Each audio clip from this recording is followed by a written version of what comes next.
Di awal film, Ayah Mirna nih bilang bahwa saya ini sedih anak saya meninggal sehingga saya ingin mencari kebenaran kenapa anak saya ini meninggal. Saya ingin mencari tahu siapa pembunuh anak saya dan anak saya ini mati kenapa.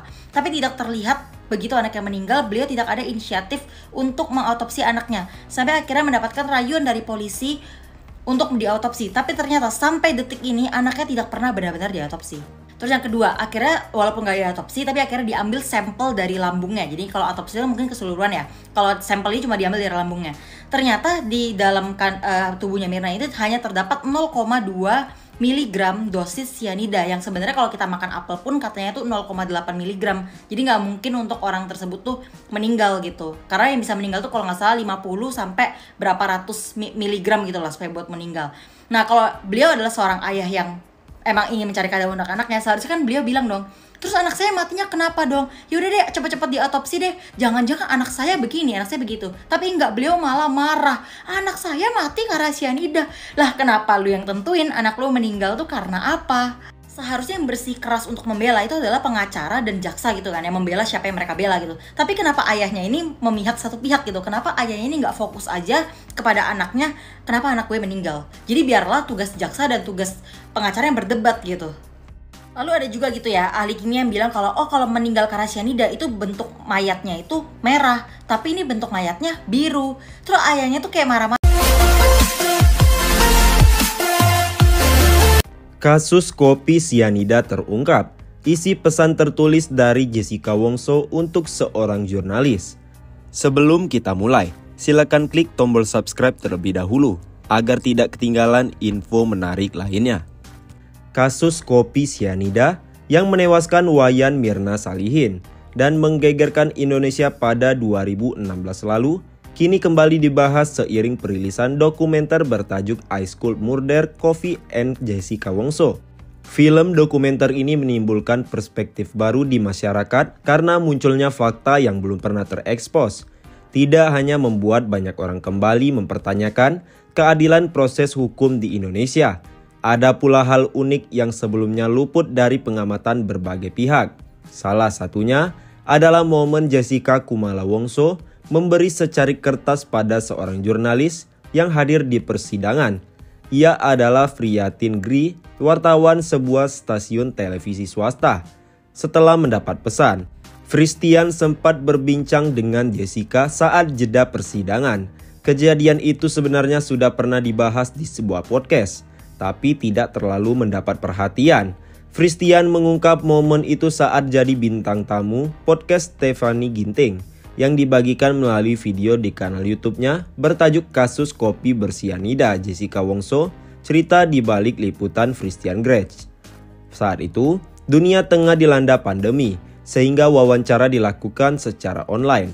Jadi, saya kan selalu dapat tugas dari kantor untuk meliput sidang Jessica Wongso. Saya selalu duduk di dekat pengacaranya. Mungkin karena itu, dia Jessica lama-lama notis kehadiran saya karena selalu mengikuti sidang, kenang Fristian. Suatu waktu, saat usai sidang, Fristian tiba-tiba dihampiri pengacara Jessica yang memberi sebuah kertas yang katanya pesan tertulis dari kliennya. Waduh, saya sempat takut ya, karena tahu sendiri kan bagaimana penggambaran orang tentang karakter Jessica saat itu. Tapi pas saya baca isinya, saya malah heran dan kaget. Dia hanya menulis, "Saya sangat suka pakaianmu." Wah, ternyata dia memperhatikan penampilan saya juga, lanjutnya sambil tertawa. Fristian memanfaatkan momen itu untuk bisa menyapa Jessica secara langsung dan meminta wawancara. Saat jeda persidangan, wartawati yang konsisten berambut pendek ini pun mengambil kesempatan tersebut. Di momen itu, Jessica diceritakan terbuka padanya, dan menurut Fristian, sifatnya berbanding terbalik dengan apa yang disebutkan orang lain selama ini. Sebagai informasi, perempuan yang sempat tinggal di Australia ini disebut berdarah dingin dan cenderung psikopat. Begitu dia merasa nyaman dengan saya. Disitulah saya berusaha memintanya agar bisa mewawancarai ibunya, karena dia memang dekat banget sama ibunya, ungkapnya. Usaha Fristian tidak sia-sia. Ia akhirnya bisa mewawancarai ibunda Jessica, Imelda Wongso, secara eksklusif. Seperti film dokumenter pada umumnya, Ice Cold Murder Coffee and Jessica Wongso, yang berdurasi 1 jam 26 menit. menampilkan wawancara dengan beragam pihak. Ada keluarga korban, Jessica Wongso yang diwakili pengacara, serta para pakar dan jurnalis yang seharusnya memandang kasus ini secara objektif sesuai kode etik profesi mereka. 29 September 2023, film ini tak sekedar memberi rangkuman perjalanan kasus dan persidangan yang bisa menyegarkan ingatan, tapi juga mengajak pemirsa mengunjungi kembali kasus ini dalam suasana yang minim bias. Pada akhirnya, diskusi mengenai kasus ini kembali hidup di media sosial. Tak sedikit yang kembali mempertanyakan sejumlah hal yang mereka anggap janggal. Ice Cold Murder Coffee and Jessica Wongso memang tidak menjawab pertanyaan besar soal siapa pembunuh Myrna. Kendati secara pengadilan Jessica lah yang dianggap bersalah.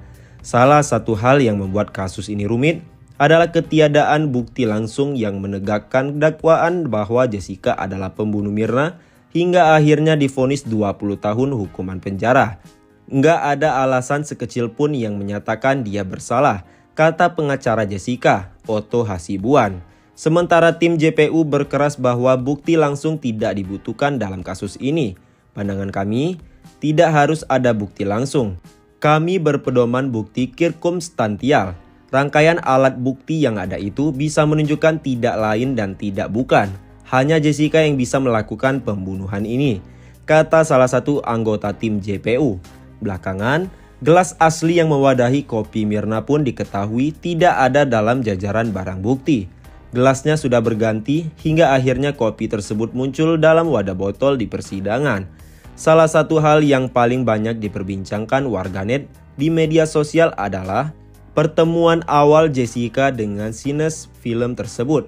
Saat Jessica mengeluhkan situasi pengadilan dan media kala itu, sebuah suara menyetop perbincangan mereka. "Sorry Jessica, saya minta maaf. Mungkin ini sudah lebih dalam nih," kata seorang penjaga lapas yang tidak diperlihatkan wajahnya. Di pengunjung film, produser film juga menyertakan kegeramannya atas hal ini. "Sejujurnya kami juga geram. Mereka memperbolehkan seorang untuk mewawancarai teroris, perampok bank, pembunuh," kata sang produser saat berbicara dengan Jessica via telepon. Hal ini dijawab Jessica dengan penuh keheranan. "Ini benar-benar membingungkan. Memangnya saya siapa? Saya bahkan bukan figur publik atau semacamnya." Deretan kontroversi ayah Myrna, suka main cewek, ejek wajah Jessica Wongso. Ayah Wayan Myrna Salihin, Edi Darmawan Salihin, menjadi sorotan netizen usai dokumenter kasus kopi sianida tayang di Netflix. Muncul beberapa pertanyaan dari Edi yang membuat netizen curiga terhadap pria tersebut. Edi memang punya sederet kontroversi, mulai dari mengaku suka main perempuan hingga mengejek wajah Jessica Wongso. Dalam film dokumenter soal kasus kopi sianida, terdapat adegan ayah Myrna berada di makam putrinya yang telah tiada. Saat itu, ia sempat meminta maaf di depan makam dan mengaku salah karena suka bergonta-ganti perempuan. "Ya maafin papa, kesalahan papa, memang papa nakal juga. Suka ganti-ganti perempuan, salah papa," ujar ayah Myrna. Punya botol sianida, bukan hanya dalam dokumenter. Pernyataan